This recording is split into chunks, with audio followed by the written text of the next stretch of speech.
FIGGIE fiends and collectors, this is me, Daniel East 1000, back again with another Star Wars The Black Series figure review. Today we're going to have a look at two figures that are effectively the same, so rather than me doing two separate videos and saying the same thing twice, you guys, I'm pretty sure, don't want to see that. So to kill two birds with one stone, I'm doing them together.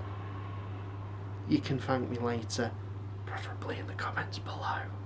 So with that in mind, today we're going to be having a look at Mandalorian Super Commando, or Mandalorian, because that's a bit more of an interesting name for him than the one that Hasbro have given him. I could think of a better one if they added a few additions, of which I'll mention in this review. And Mandalorian Loyalist, both of which are really cool figures, but like I said, are effectively the same and are retools of a certain figure, which we'll talk about as we get into the review. First and foremost though, we're going to quickly have a look at the packaging, of which is the new style that Hasbro's gone with. Gone are the days of the full black packaging that we knew and loved, in with this massive facelift packaging that we now receive, and I absolutely live for this. I love it. Love the artwork they've put into them, and I love the slight, angle that they've put on the edging of that packaging as well. Just adds something a little bit different, and the coloration as well, which ties the set of figures to be more film specific,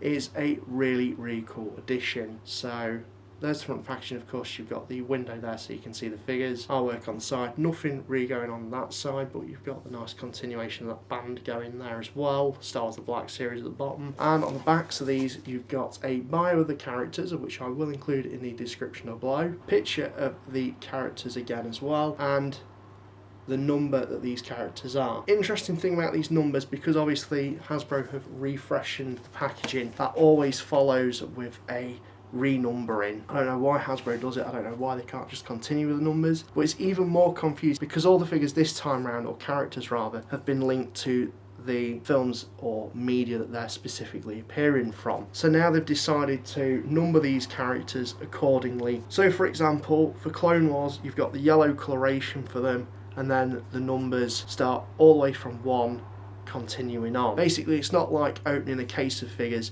and all them figures run in the numerical order that you've got the case in. It's all very confusing.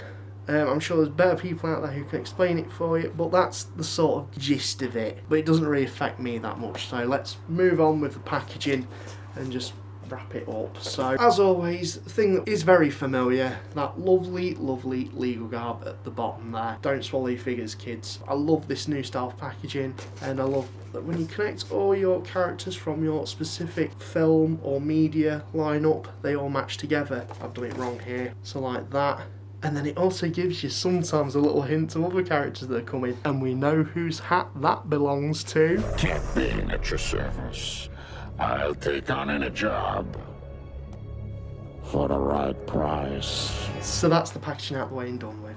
Onto the figures themselves, of which, this is basically the body that they're based from, effectively. So this is Jango Fett, if you didn't know. The body is pretty much what these figures have used, and Hasbro have just kit bashed it, retooled, which is fine, although I know some people will moan about that because people don't like it when Hasbro reuse sculpts, even though it's more economically viable than reproducing different sculpts.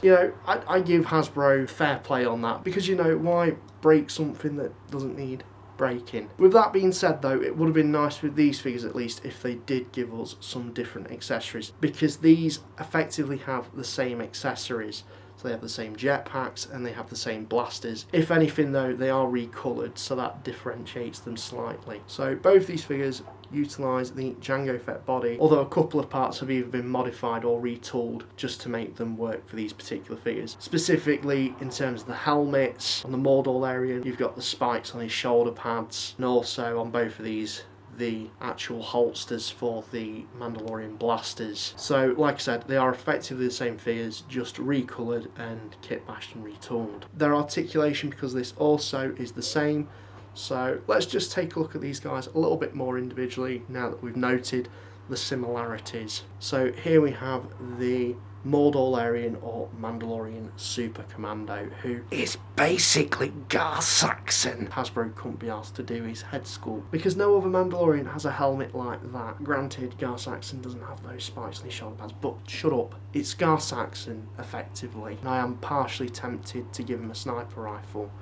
That's my only little criticism there. I feel like Hasbro could have made this Gar Saxon, but they wanted to be lazy. They wanted to go the slightly cheaper option, which I'm mixed feelings about. At least we've got this guy, and he looks super badass. And that's all that really matters at the end of the day. So if we have a little bit more of an up close and personal look at this guy, you can see that awesome, awesome red armour just there, of which are in the same vein as Darth Maul's markings. You got the horns on his helmet, gauntlets, and on the jetpack as well. Would have been nice to see the jetpack get more of a paint job on it, because that's a little bit dull, but it's no biggie. Got his holsters as well, which do work. You can put his blasters in those. You got the knee pads, the leg pads as well. Just very, very intimidating, I think is the right word for it. But what I feel like would have made this guy a little bit more unique would definitely be some additional accessories. Nonetheless though, like I said, these pistols are recoloured in a more of a black colour scheme, or dark grey.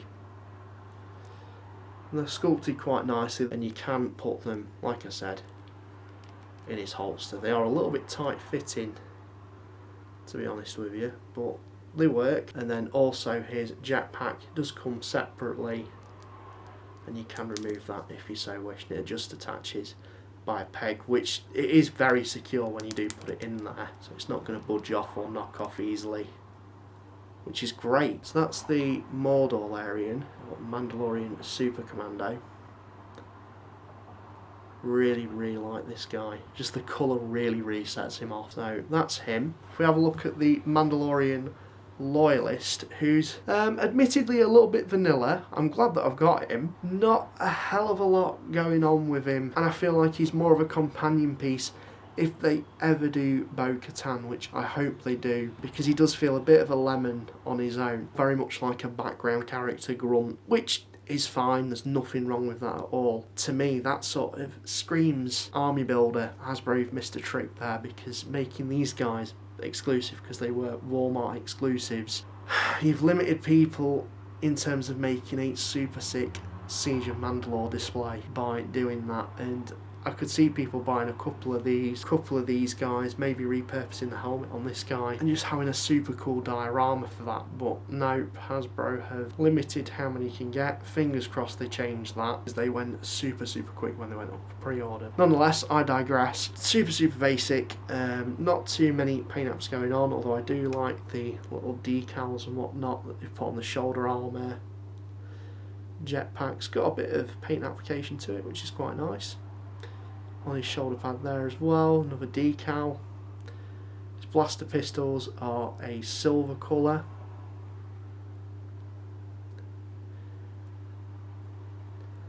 And then if we look down at the body, you've got his knee pads and leg pads. Yeah, he's nice enough, just... Oh, my TV. Let's change that. Where was I?